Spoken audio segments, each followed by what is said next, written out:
नमस्कार दोस्तों, यदि आप यूपीएससी या स्टेट पीसीएस की तैयारी कर रहे हैं तो इस चैनल को तुरंत सब्सक्राइब कर लीजिए। आज की वीडियो में हम अखिल भारतीय न्यायिक सेवा के बारे में थोड़ा सा डिस्कशन करेंगे कि ये क्या है और इसमें क्या बातें इसमें चल रही हैं। अगर इस वीडियो के हिसाब से एक प्रश्न तैयार करें तो ये हो सकता है कि अखिल भारतीय न्यायिक सेवा की स्थापना एक सकारात्मक कदम है, लेकिन कई संवैधानिक और कानूनी बाधाओं का सामना करना पड़ सकता है। चर्चा कीजिए। तो इस प्रकार के प्रश्न का जो है मॉडल बन सकता है, इस मॉडल का प्रश्न बन सकता है सिविल सर्विसेज एग्जामिनेशन में। तो इसका हम थोड़ा सा डिस्कशन करते हैं। तो अखिल भारतीय न्यायिक सेवा, देखिए जैसे हमारे देश में क्या है कि अखिल भारतीय सेवाएं हैं, जैसे कि आईएएस, आईएफएस और आईपीएस। इस तरीके से 3 सेवाएं जो हैं वो अखिल भारतीय सेवाएं हैं, और कुछ अन्य सेवाएं हैं जो कि दूसरे प्रकार की सेवाएं होती हैं। ये सब आपको पता है कि संविधान में बाकायदे अनुच्छेद 315 में ये सब बातें कही गई। 312, 315, इन सब में इन सेवाओं के बारे में चर्चा की गई है। इसी में से एक सेवा की बात की जा रही है, न्यायिक सेवा, यानी कि हम कह लें जुडिशियल सर्विसेज।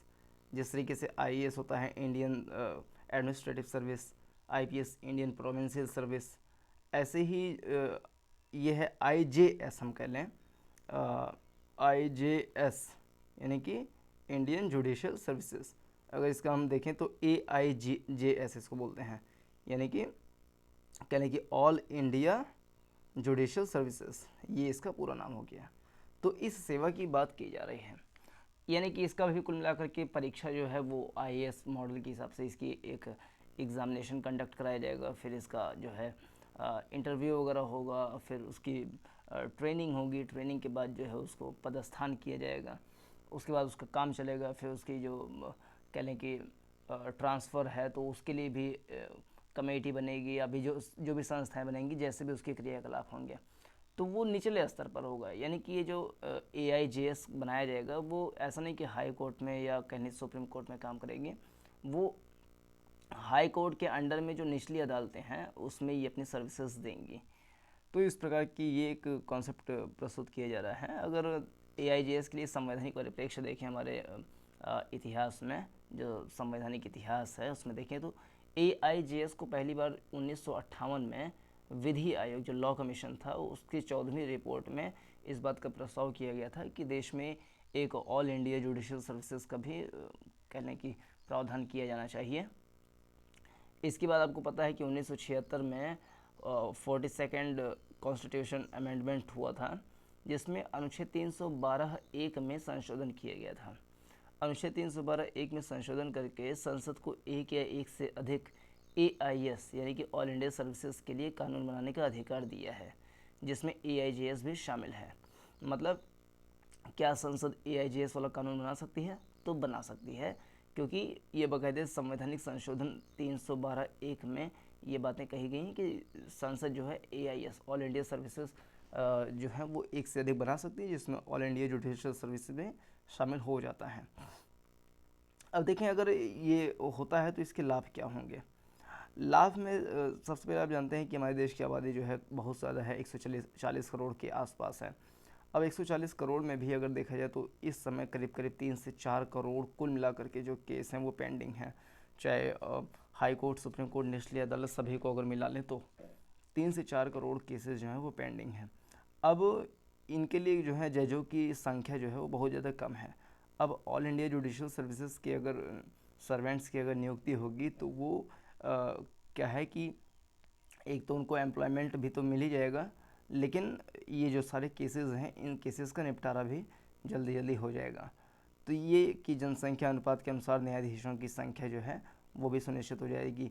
अगर हम अमेरिका में देखें या अन्य देश में देखें तो वहाँ पर क्या है कि ये अनुपात सही है, मतलब कहने की जितना होना चाहिए ठीक है, लेकिन हमारे यहाँ पे ये अनुपात बहुत ज़्यादा कम है।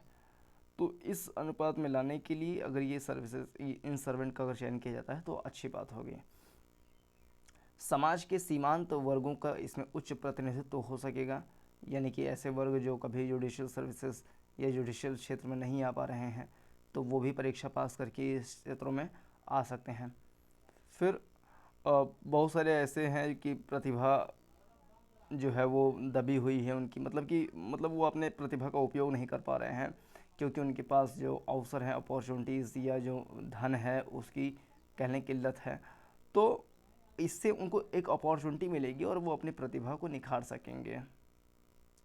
इसके अलावा देखें तो इसमें बॉटम अप दृष्टिकोण अपनाया जा रहा है, यानी कि इसमें जो कह लें कि फेवरेटिज्म होता है, भाई भतीजावाद होता है, तो इन सब से कह लें कि जो आरोप लगते हैं वो आरोप भी जो है लगना थोड़े से कम होंगे, क्योंकि इसमें ऐसे भी पृष्ठभूमि से लोग आएंगे जिनका एक्सपेक्टेशन आमतौर पर नहीं किया जाता है।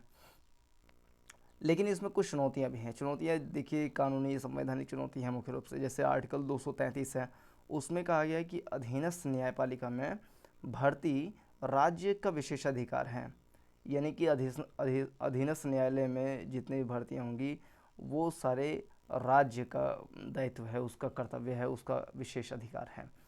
लेकिन आर्टिकल 312 में जो संशोधन हुआ था, 42nd अमेंडमेंट बिल एक्ट 1942, उसका क्या 1976 का, तो उसमें ये कहा गया है कि संसद जो है एक से अधिक ऑल इंडिया सर्विसेज की व्यवस्था कर सकती है।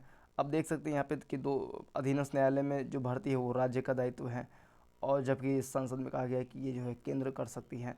तो इसमें कहीं ना कहीं जो स्टेट है और सेंटर है इसके बीच में कॉन्फ्लिक्ट जो है वो पैदा होती है, जिसके कारण ये जो संघवाद है यानी फेडरलिज्म उसको आघात पहुंचता है, ऐसा कुछ लोगों का तर्क है। और फिर भाषाई बाधा भी इसमें बताई जा रही है, जैसे कि ऑल इंडिया सर्विसेज जो है, जैसे कि ISF, तो वो अलग अलग काडर में जाते हैं। मान लीजिए कि वो मूल रूप से यूपी के हैं, तो पता लगा वो तमिलनाडु में भी जा कर के अपनी सर्विसेज दे रहे हैं, या कह लें कि नागालैंड में भी जा कर के अपनी सर्विसेज दे रहे हैं। लेकिन क्या है कि उसमें भाषाई कारण तो बनता ही है, हालांकि वो सीखते हैं, भाषा सीखते हैं, लेकिन जब ऑल इंडिया जुडिशल सर्विसेज भी ऐसे होंगी तो वो अलग अलग काडर में जाएंगे। अलग अलग काडर में जाने की वजह से जब वो सुनवाई करेंगे तो उसमें भाषा वाली बाधा हो सकती है कि वो रीजनल लैंग्वेज में अपनी सुनवाई करेंगे। पता लगा ये जो है यूपी का रहने वाला है, तमिलनाडु की भाषा, वो जो तमिल है, तेलुगु है, कन्नड़, ये सब समझ नहीं पा रहा है। तो ठीक प्रकार से जब केस समझेगा नहीं, उनके संस्कृति को जब जिया नहीं है, जाना नहीं है, तो कहीं ना कहीं न्याय देने में थोड़ी सी विलम्ब या कहने की असहजता महसूस हो सकती है। तो इसके लिए उपाय यही है कि उनको जो है अच्छे से 1 साल 1.5 साल जो है उस लैंग्वेज को सीखना चाहिए और उसमें सहज हो जाना चाहिए। लेकिन इसमें भाषाई बाधा जो है ये बहुत बड़ा कारण बन सकती है। फिर उच्च न्यायालय के प्रशासनिक नियंत्रण को कम करने की भी बात इसमें है, कि क्योंकि उच्च न्यायालय जो है वो अपने अधीनस्थ न्यायालयों पे नियंत्रण रखता है, कंट्रोल करता है। तो ये सारी शक्ति जो है वो किसी, जैसे मान लीजिए कि यूपीएससी के पास आ जाएगी, यूपीएससी कंडक्ट कराएगी या कोई और संस्था कंडक्ट कराएगी। ऑल इंडिया सर्विसेज वैसे यूपीएससी कंडक्ट करवाती है, तो जब यूपीएससी इसको कंडक्ट कराएगी तो ये जो हाई कोर्ट का नियंत्रण था इसके ऊपर, वो हट करके सीधा सीधा यूपीएससी का नियंत्रण आ जाएगा। तो इससे इसकी काम में जो है कमी आ जाएगी। तो इस प्रकार की भी इसमें चुनौती बताई जा रही है कि कई चैलेंजेस बताए जा रहे हैं। तो ये था इस वीडियो का एनालिसिस, होप यू अंडरस्टैंड। तो इस वीडियो में इतना ही। पूरा देखने के लिए धन्यवाद। नमस्कार, जय हिंद।